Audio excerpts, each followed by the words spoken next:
notiek leļu teātra mākslā 20. gadsimtā, sākot no 20. gadsimta sākuma.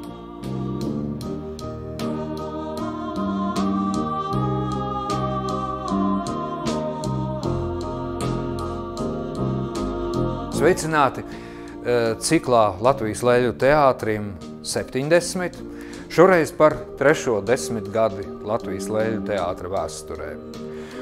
Tā ir iezīmīga ar, jāsaka, Tīnas Hercbergas valdīšanas laiks. Šajā desmitgadē Tīna Hercberga ir teātra galvenā režisore, un viņas darbības laikā sākas kāda jauna, interesanta tradīcija. Baltijas Republika un Baltkrievijas PSR leļu teātra festivāli, kas kļūst nozīmīgi visas bijušās Padomjas Savienības ietvaros. Protams, sākotnējā iecer bija mazliet savādāka, bet par to gan lekcijā. Vēl šis laiks ir iezīmīgs, šī desmitgada ir iezīmīga ar jaunu vārdu parādīšanos Latvijas leļu teātra režijā.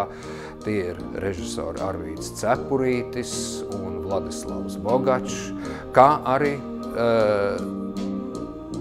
blakus ilgadējā teātra mākslinieka Pāvila Šenhofa radošajam rokrakstam parādās pavisam jauns un neordinārs rokraksts. Tas ir mākslinieks Andris Mangalis.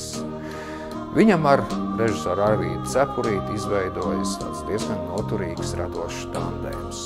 Un par šīs desmitgades izskaņu varētu teikt tā, ka tā ir iezīmīga ar vēl vienu Tīnas Hercbergas jaunu ideju par pirmo profesionāli skoloto latviešu leļu teātra paudzi. 1971. gadā tiek uzņemta Latvijas leļu teātra pirmā studija.